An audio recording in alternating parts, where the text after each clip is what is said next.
tendance à beau. Brume au sol et nord faible. Parfait, monsieur Rutel. Tout à l'heure, hein? Oui, merci.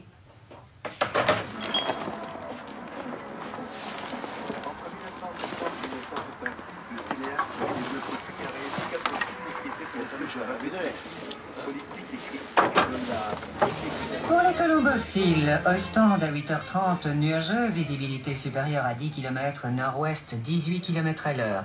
Moucron 8h20, très nuageux, bonne visibilité. Calme. Anvers 8h30, très nuageux, visibilité 4 km sud-ouest, 5 km à l'heure. Zaventem également très nuageux, visibilité 6 km sud-ouest, 5 km à l'heure. À Halle à partir de 8h. Chièvre, nuageux, visibilité 2 km 800, calme. Kiévrin, nuageux, légère éclaircie, brumeux, nord-ouest faible, à partir de 8h, Saint-Gabriel le Rouquieton. Momigny, beau, légère brume au sol, nord faible, Transcona et Van Lierde à partir de 9h30, les autres convoyeurs attendent. Je vous retrouve demain matin vers 8h-5.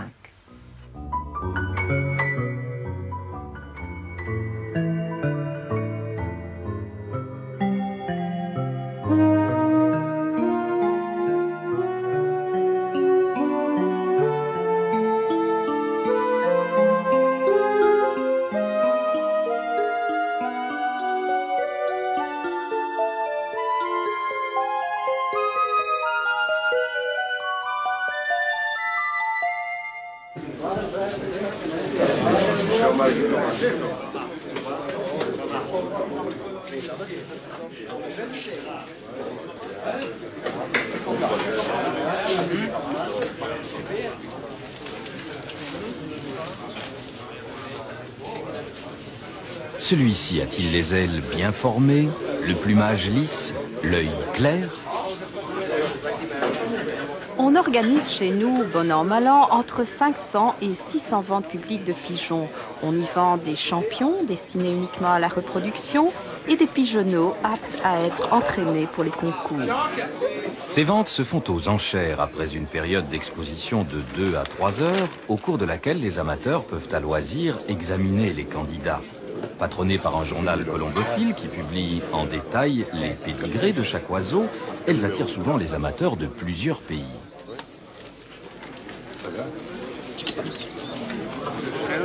Mit 330 von 75, Motor von dem Ring.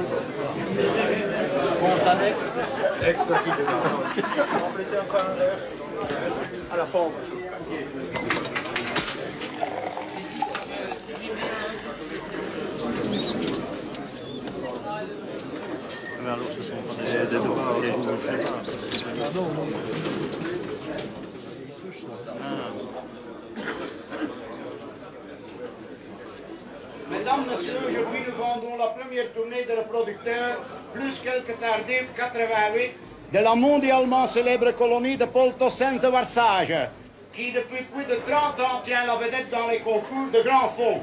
Notre ami Paul a su se créer une souche convoitée par notre planète entière. Des références nous sont arrivées des 4 coins du monde. Les titres championnats et prix remportés sont bouleversants. Mesdames, Messieurs, profitez de cette chance unique qui s'offre à vous. C'est du renfort certain. Voici le frère du Marseille qui vient par la mer de l'Écalier Fleury, sœur du premier national de Pau de 80. Regardez le palmarès extraordinaire de ce 905, qui est un fils du couple 1, donc de l'Orléans, et le palmarès du 190 de 84, le Marseille, deuxième frère du mâle du couple 1. Regardez tout le palmarès, s'il vous plaît, c'est pour tomber à la renverse. Et nous commençons. 1000, 2000, 2000, 2000, 3000, 3000, 3000, quelque chose d'extraordinaire, 4000 vires. 4000, 4000, une fois 4000 francs. 5000, 20 5000, une fois 5000. J'ai 2 fois 5000, 6000 dans le fond. Une fois 6, 7000, 7000. 7000, une fois 7, 2 fois 7. 2 maal 7, 8000, ça fait 8. 10 000, 10,000. 10 000. Une fois 10 000. J'ai 2 fois 10 000. Personne, tout le monde est satisfait. 10 000. Adjugé 10 000. La cote de certains champions atteint parfois des chiffres astronomiques, mais cela constitue une exception, la moyenne se situant le plus souvent aux alentours de 8 à 10 000 francs. Mesdames et messieurs, je crois que ce sont les deux que vous entendez maintenant. Et je crois que ça vaut vraiment la peine. Et regardez, plus que ça, je ne sais pas vous le lire, mais ça fait 2,30 m. Est-ce que c'est comme palmarès, hein? J'ai exagéré un tout petit coup, hein? Mais ni vraiment, hein? À qui ce numéro 31? J'ai 5 000, 6 000, 10 000, 15 000, 20 000, 26 000, 26 000, 20 000, 26 000, 25, 25, 25 000, 25 000, 30 000, 30 000, 35 000, 35 000, 35, une fois, 40 000, 40 000, 40 000, 40, 40 000, une fois, 45, 45 000, une fois, 45, 45, deux fois, 45, 45, adjugé 45 000, 45 francs.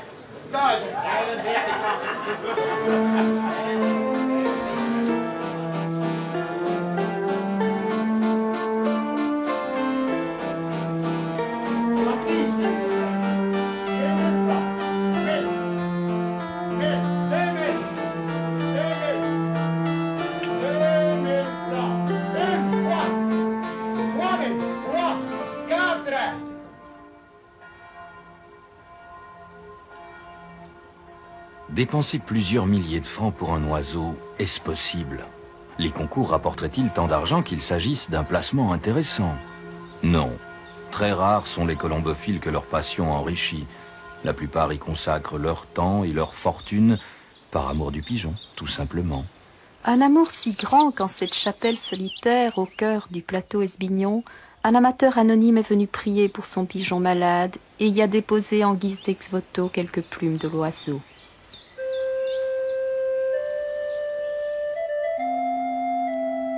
La domestication du pigeon voyageur est fort ancienne, mais il est difficile de la dater avec précision. On la pratiquait dans l'Égypte des pharaons comme chez les Romains, qui y associaient des raisons médicales et religieuses. Mais c'est la fonction de messager qui a surtout lié l'homme au pigeon.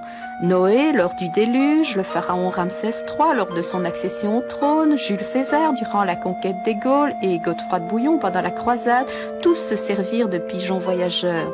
L'utilisation militaire ne cessa de croître jusqu'à nos jours, avec notamment ce célèbre épisode de la bataille de Verdun, en juin 1916, où le colonel Raynal et ses troupes, encerclés par les Allemands, lâchèrent leur dernier pigeon portant ce message. Nous tenons toujours, mais subissons une attaque par les gaz et des fumées très dangereuses. Il y a urgence à nous dégager, ce qui fut fait. On ignore souvent que, durant la Seconde Guerre mondiale, l'United States Army Pigeon Service utilisa 54 000 pigeons. L'efficacité militaire du pigeon voyageur avait été rendue possible grâce à l'essor de la colombophilie proprement dite, c'est-à-dire l'apparition des concours de pigeons. Il semble que la région liégeoise fut à l'origine de ce sport, et ce, à la fin du XVIIIe siècle.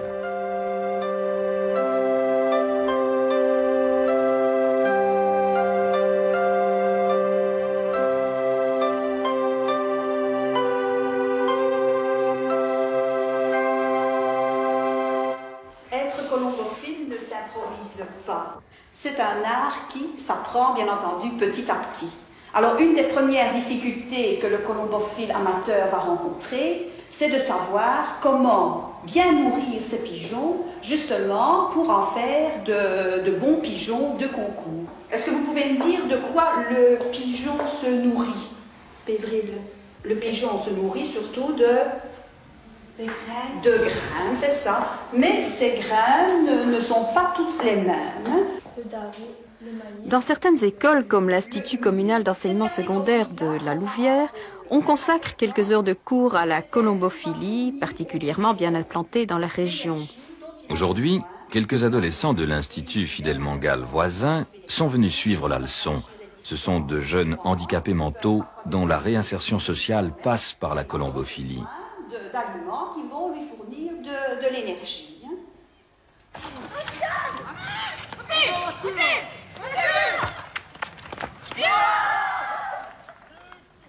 Grâce à la Royale Fédération colombophile belge, un professeur de l'établissement a pu installer un pigeonnier derrière la cour de l'Institut, un pigeonnier dont s'occupent chaque jour les adolescents.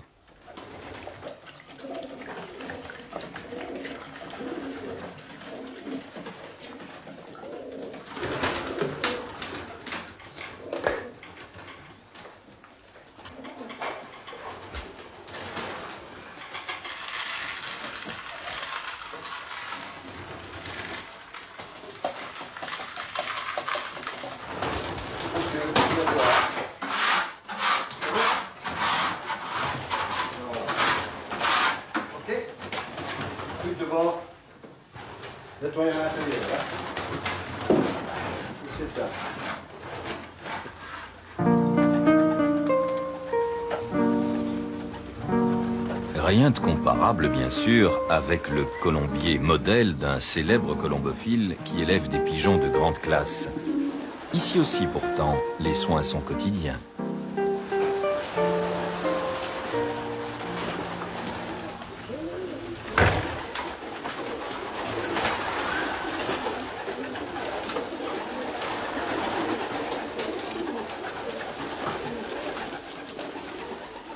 On estime qu'un amateur passe en moyenne 1 heure par jour dans son colombier, mais à l'époque de la reproduction, ce temps est facilement doublé.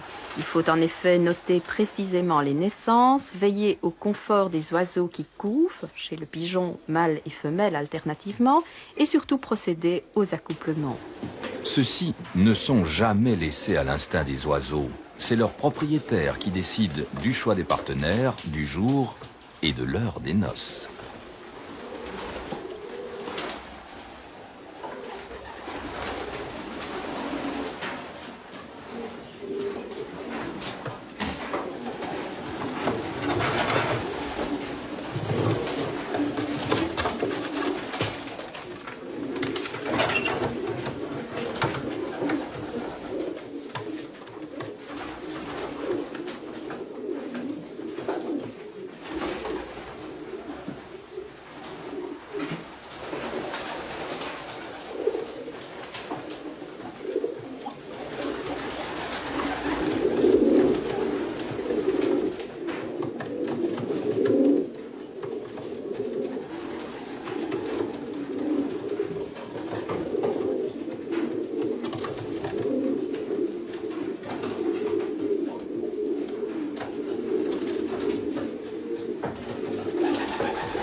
Sitôt après l'accouplement, le colombophile dépose dans la cage un nid où les jeunes mariés vont se placer côte à côte. 10 jours plus tard, la femelle pondra un œuf, suivi une quarantaine d'heures après d'un second, et l'incubation durera 17 ou 18 jours.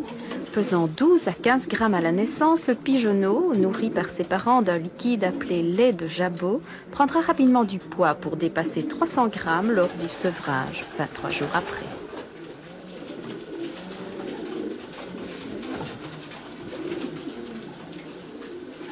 À l'âge de 6 ou 7 jours, l'oisillon a reçu une bague frappée d'un numéro matricule, bague qu'il gardera toute sa vie et qui servira à l'identifier en toutes circonstances.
Qu'il soit lâché au nord, au sud, à l'est ou à l'ouest de son colombier, le pigeon retrouve celui-ci en quelques minutes ou en quelques heures, selon un horaire qui est seulement fonction de sa forme physique, des conditions climatiques et de la distance à parcourir. Il est rare en effet qu'un pigeon se trompe de direction ou même hésite sur celle-ci. Cette faculté d'orientation n'a pas fini d'étonner et d'intriguer les hommes. Et depuis presque un siècle, les études se poursuivent pour tâcher de percer le secret du pigeon voyageur.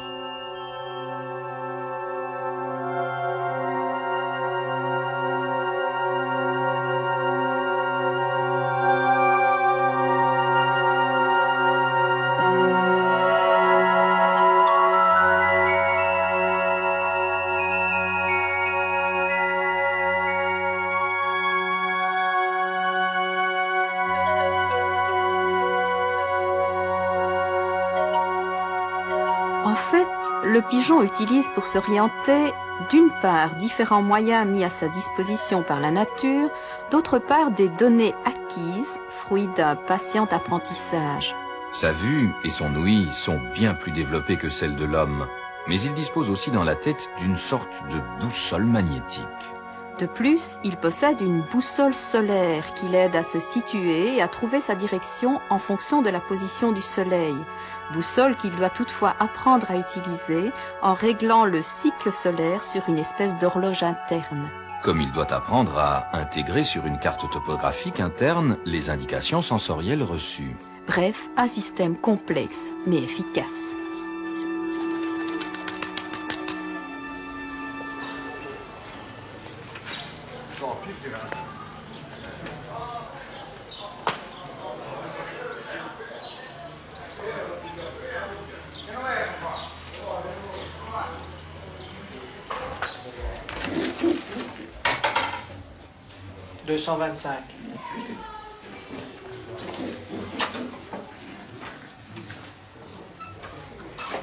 Le sens de l'orientation des pigeons est mis en valeur lors des concours auxquels ils participent, des concours qui ont leurs lois et leurs traditions. Ainsi, l'enlogement ou mise en panier qui se pratique au local des diverses sociétés colombophiles quelques jours avant le lâcher. Chaque pigeon reçoit alors une bague en caoutchouc numérotée, amovible. Elle servira de preuve du retour de l'oiseau.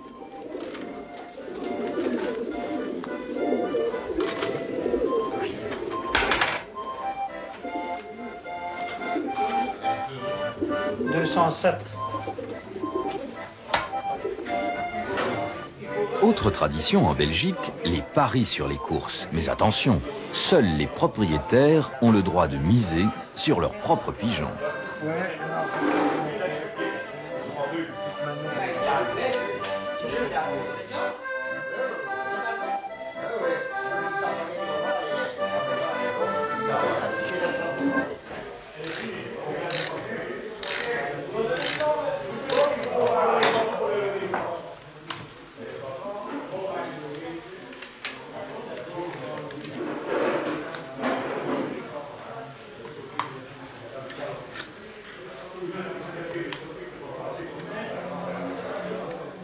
Et puisqu'il faut un système de contrôle des retours, on confie à chaque colombophile une petite horloge scellée, appelée constateur. Il devra y introduire les bagues en caoutchouc des pigeons rentrés.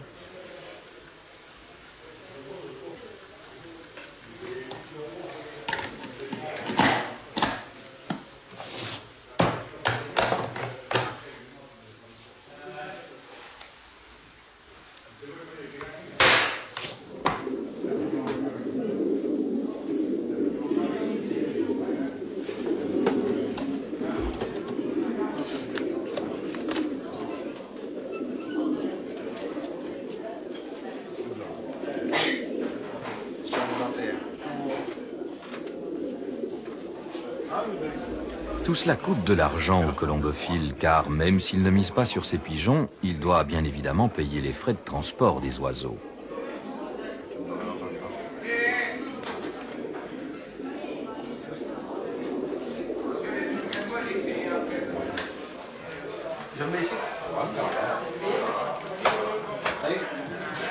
Bon, allez, voilà, ça, hein.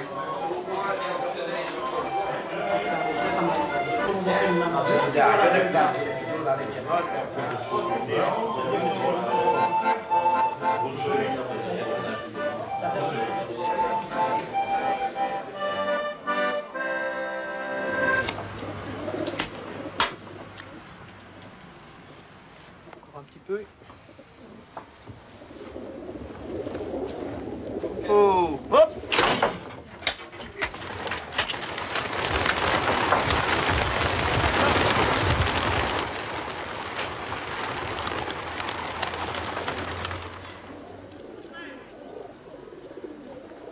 Allez.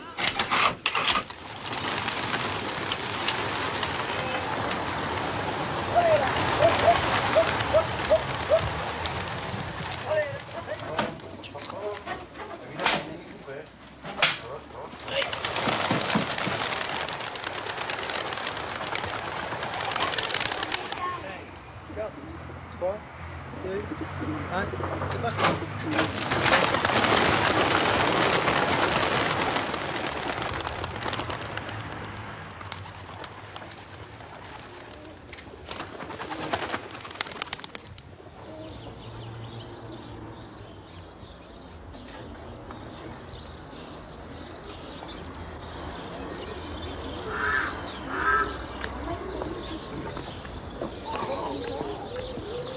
Je crois que Jeanne arrivera.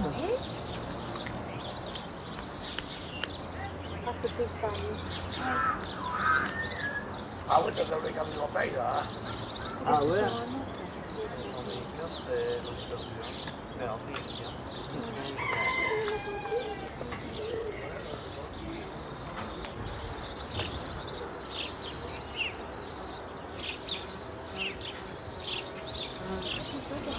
Allez, venez. Allez.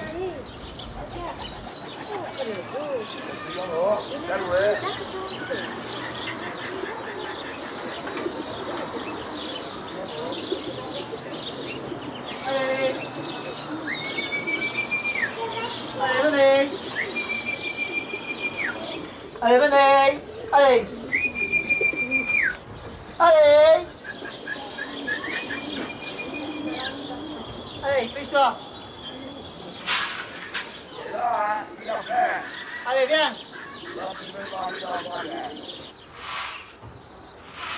Allez. Allez, venez. Là. À ta place. Allez, va à ta place. Allez, va à ta place.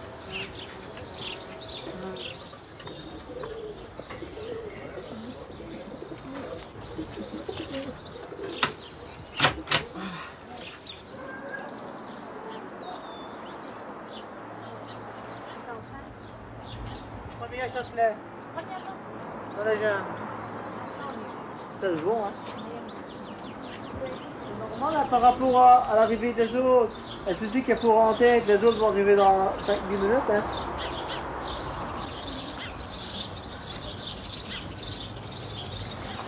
Le premier va bien, hein? Celui-là, je lui avais dit, hein, et pour moi, il avait retenu. Léon. Attends. Léon. Allez, va.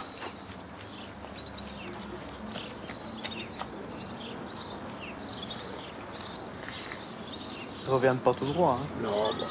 On est passé haut. Ça dépend de la bande qu'il prend, là, hein?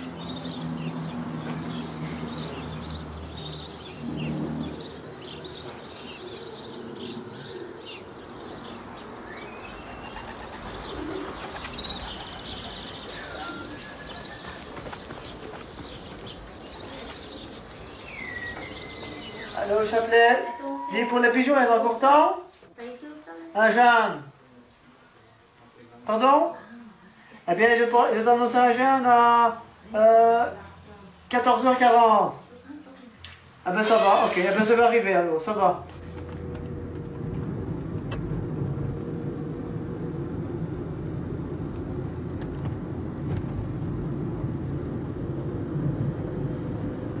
Mais je crois bien que le premier, il est bien, hein. Celui-là, c'est pour faire un crack.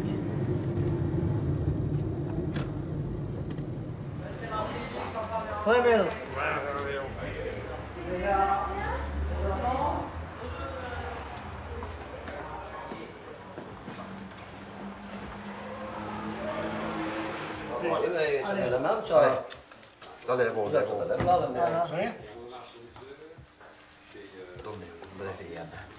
Oh, ça fait l'autre. C'est un quelle heure que tu es?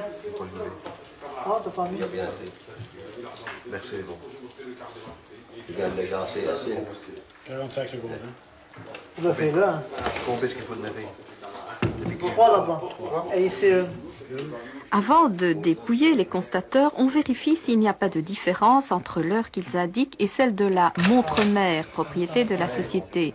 On tiendra compte d'un éventuel écart dans le calcul du temps mis par l'oiseau pour regagner son pigeonnier.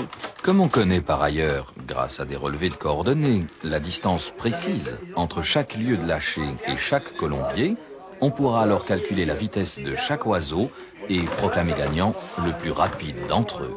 Voilà. Numéro 14, 10, 36, 11, 57, 22, 16 et 40, 30.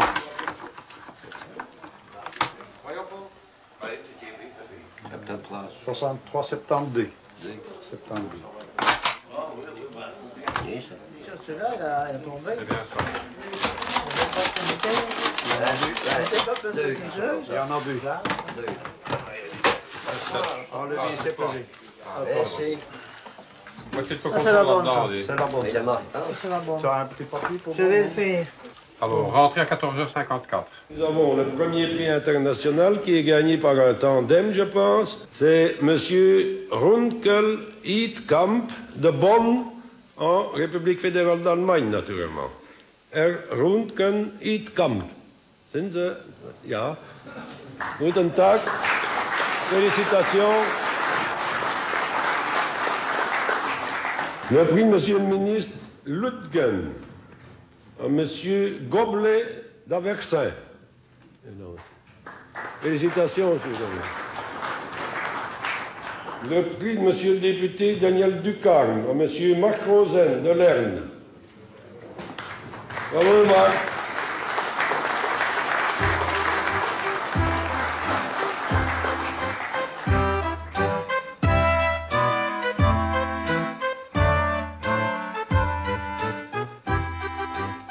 Nombreux sont les colombophiles qui concourent non pour l'argent, mais pour l'honneur. Ils reçoivent alors coupes, médailles et objets décoratifs divers.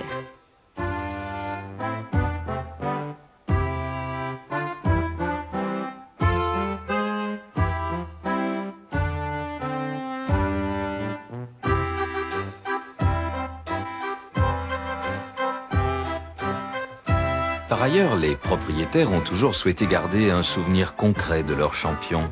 Aujourd'hui, la peinture à l'huile a fait place à la photographie.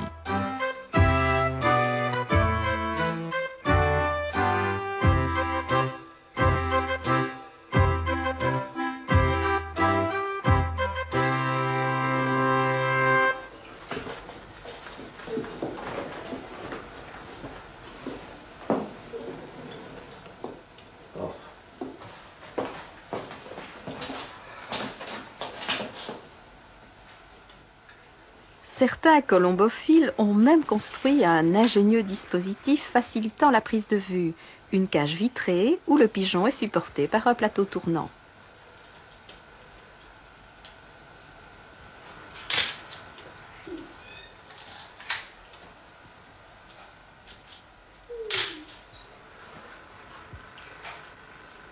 Et alors après, à 6 heures, il en gagne. 5h30, il fait tout plein. 6 heures, il passe une flèche.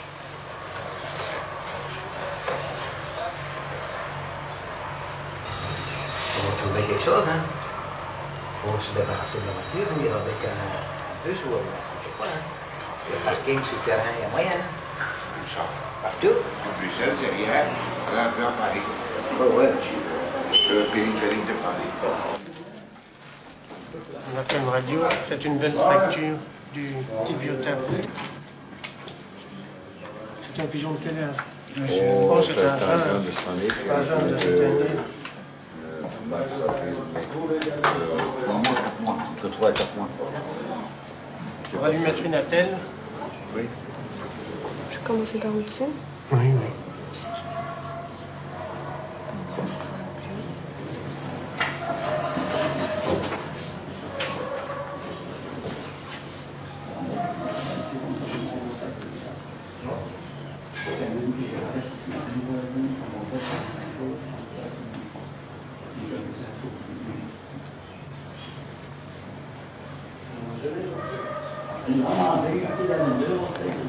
Pas les rien qu'un accidenté tout ça. Un accidenté qui Oui, mais le soigner, là, complètement arraché. Il faut recoudre à M. Sermeuse. Faut le recoudre.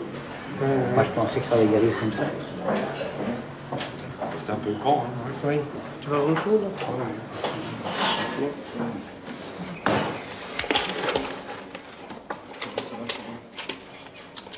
Bon, combien reste-t-il?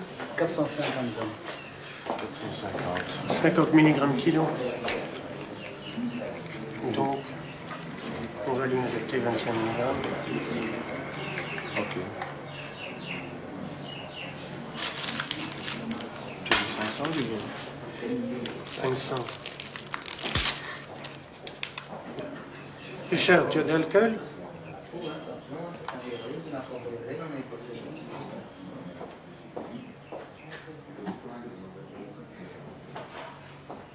Voilà, il n'y a plus qu'à attendre un petit peu. Comme il semble loin le temps où l'on administrait aux pigeons de l'huile de foie de morue pour calmer ses rhumatismes, le temps où les pattes douloureuses prenaient des bains d'alcool camphré. Aujourd'hui, les pigeons de concours sont soignés par des services vétérinaires compétents.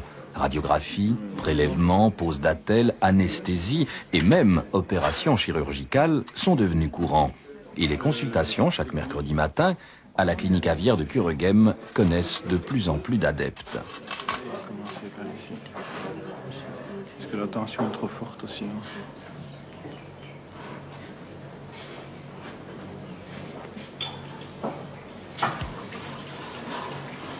Tu vas faire des pompes pareilles? Oui. Des pompes, oui. Non, point simple. Attention.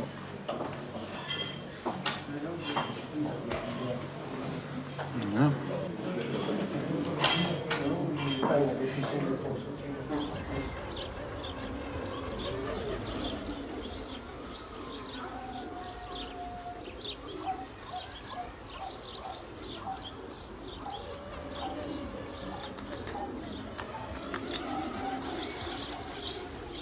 Le pigeon est un animal robuste. Après 2 ou 3 semaines, l'opéré pourra reprendre les entraînements. Je ne pas en premier parce que tu es sauvage, toi. Et ça, c'est celui qui est revenu premier de Barcelone.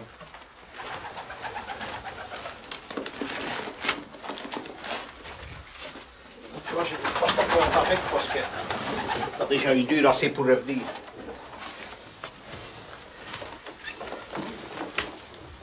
Très bien.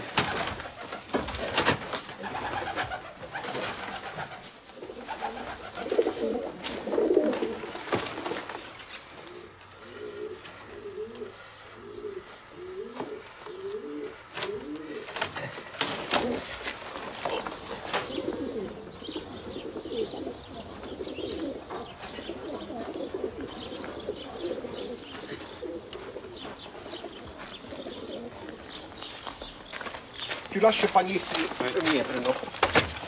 Et l'autre, tu le laisses. Ah ouais. Tu le laisses reposer 5 minutes avant. Allez, 2-3 minutes avant de lâcher. Hein.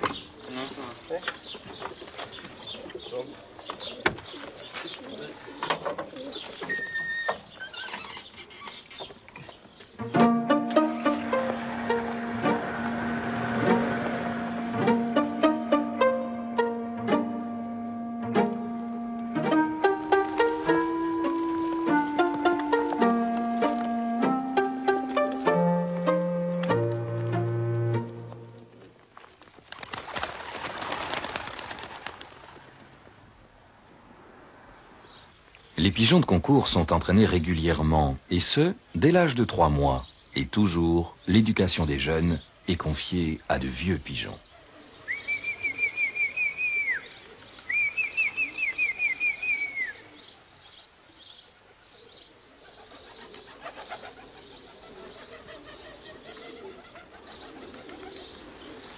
Alors ça, c'est le fameux champion. Oui, c'est le champion qui est revenu de Barcelone. Il est revenu à 2h40 le dimanche. Il est bien probablement dans les 15-20 premiers au national et peut-être dans les 50 ou les 100 premiers internationaux, c'est très difficile à dire. Et chaque jour, vous lui faites faire un petit tour comme ça? Tous les jours, il fait 1 heure d'entraînement au matin et 1 heure de l'après-midi. Vers 4-5 heures, il faut 1 heure d'entraînement, ils restent ici. Ils volent, ils vont sur le toit. C'est un pigeon qu'il faut tenir pour la production. Et un pigeon qui m'a tellement donné de satisfaction que je crois qu'il ne quittera jamais Bornival. Sinon, vous avez régulièrement des contacts avec d'autres pays? Ah oui, oui, avec des Japonais, des Américains, Taïwanais, de tous les pays du monde. Allez. Des gens qui viennent Oui. ici? Qui viennent ici, oui. Pour vous acheter Oui. les pigeonneaux? Pour venir voir les pigeons plutôt. Plutôt pour venir voir. Meine sehr verehrten Herren, ich darf Sie herzlich begrüßen zu unserer Frühjahrssitzung hier in Brüssel im Internationalen Sekretariat. Darf Sie begrüßen als Vertreter von 38 Nationen, die dem Internationalen Verband des Brieftaubensportes angeschlossen sind. Messieurs, je voudrais vous souhaiter la bienvenue pour notre session de printemps ici à Bruxelles, au secrétariat international. Se trouvent ici les représentants de 38 pays du monde entier qui s'intéressent beaucoup au sport avec les pigeons. Née en Belgique, adoptée par la France dès le milieu du 19e siècle, la colombophilie s'est étendue au monde entier puisqu'on la pratique dans 38 pays, regroupés dans une fédération qui a son siège à Bruxelles.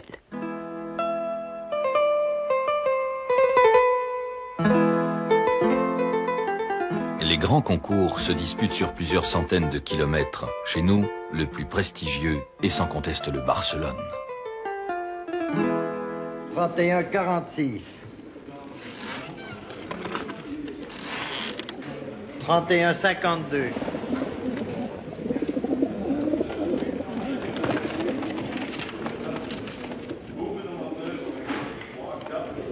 32-23.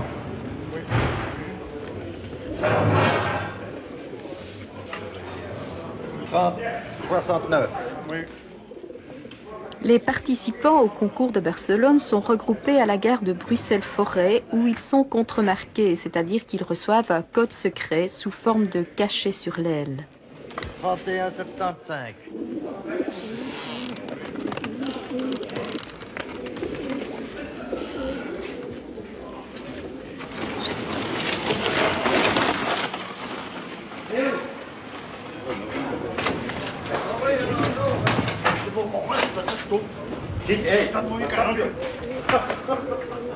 Ça va, ça suffit, hein? Ok. On y va. Pour le dernier?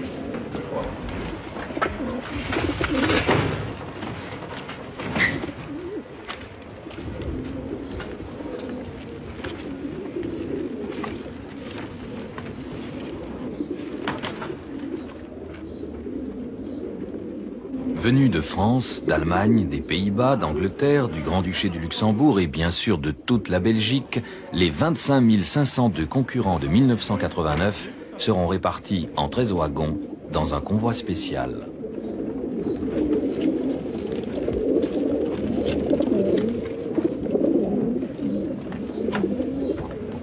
Chaque wagon contient, outre ses 1500 à 2000 pigeons répartis en paniers de 16 ou 17 oiseaux, des réserves d'eau et de maïs et un convoyeur qui dispose d'un lit de camp.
Le trajet Bruxelles-Barcelone prend un peu plus de 50 heures avec, il est vrai, un long arrêt à la frontière espagnole pour permettre le transbordement des paniers et du matériel.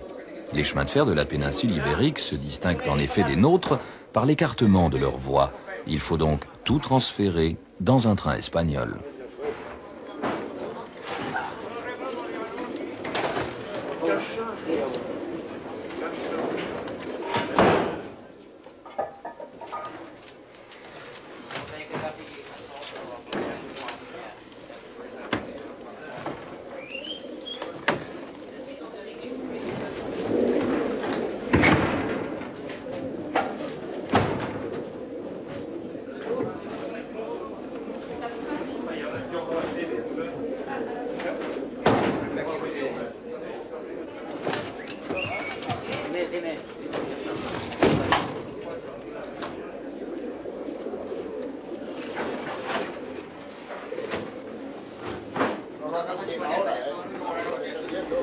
Muy bien.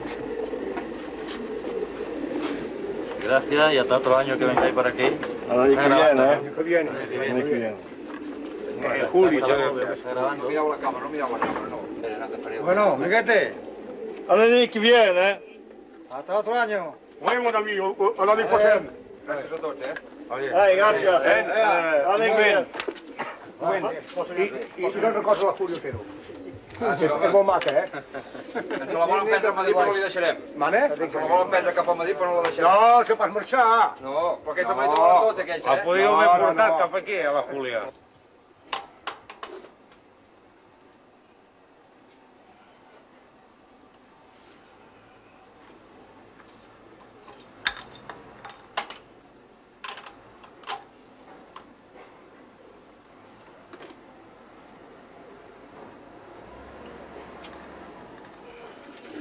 Hola, Fernando.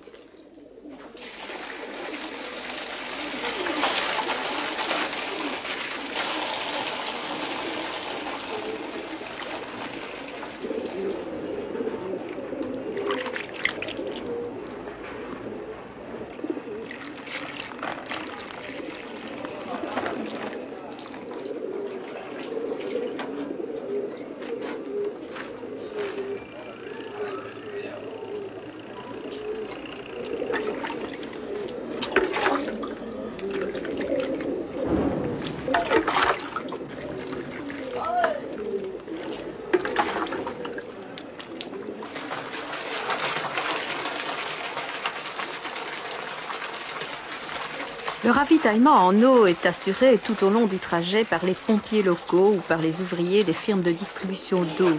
Quant à la nourriture, près de 3000 kilos de maïs est rechargée à Bruxelles.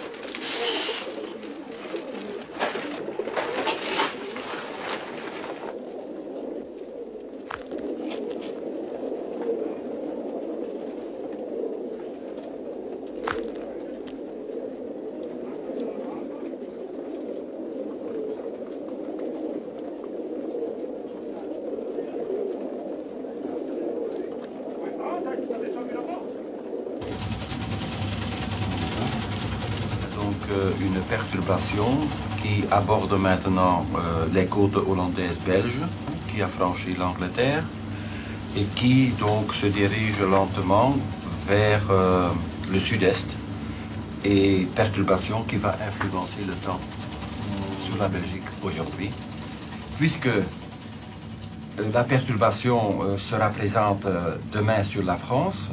Les pigeons doivent de toute façon traverser une zone assez difficile.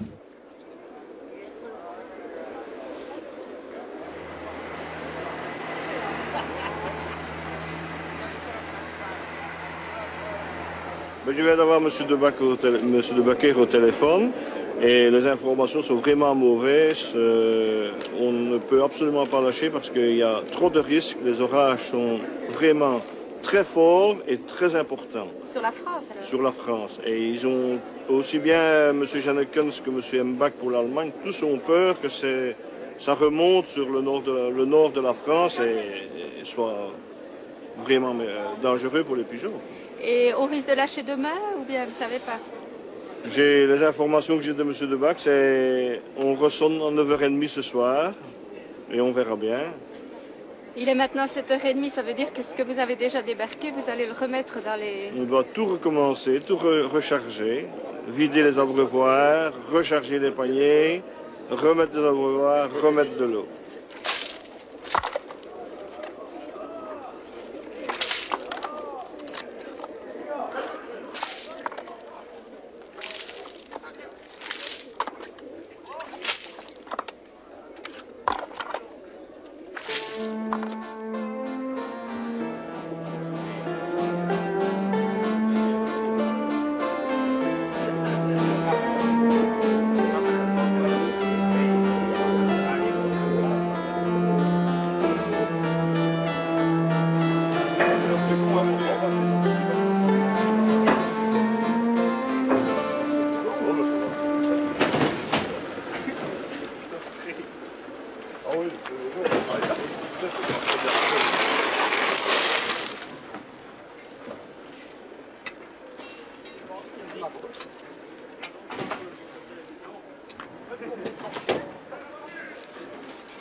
Nous allons emprunter des couloirs beaucoup plus aériens. Nicole Laurent, vous nous donnez des nouvelles du concours de Barcelone. Eh bien oui, s'il s'agit d'un concours international auquel participent 25 502 pigeons répartis comme suit: 11 707 Belges, 131 Anglais, 90 Luxembourgeois, 1123 Français, 5 840 Allemands et 6 611 Hollandais. Bien malheureusement, ils n'emprunteront pas les couloirs parce qu'on prévoit de très gros orages sur le midi de la France dans le courant de cette journée. Et cette situation ne permet donc pas un bon vol des pigeons. Et le lâcher des 25 502 pigeons est reporté à demain. Rendez-vous donc pour les colombophiles dès 6h moins 5 avec Anne Ritter. Bonne journée à tous. Merci beaucoup. Et ben, de toute façon, c'est encore mieux qu'il y ait le matin demain, parce qu'avec les orages, ils restent dans les Pyrénées, les passeils. En plus, dans les paniers, ils sont bien, on ne fait pas un jour en plus. Hein. Oh, on attendra demain, donc c'est tout bien qu'ils ont fait. Hein. On se lève de bonne heure. Hein. Ouais, on faut vraiment. Bon, allez, je ne vois plus jamais. Allô? Oui? Les convoyeurs en camion qui n'assurent que les concours sur de petites distances décident eux-mêmes de l'heure du lâcher en fonction des conditions climatiques qui leur sont fournies par la radio. Au contraire, les convoyeurs en train reçoivent toujours l'ordre de lâcher de l'organisateur même resté en Belgique. Ici aussi, la météo est toute puissante. C'est elle qui décide si, oui ou non, les convoyeurs attendent ou lâchent.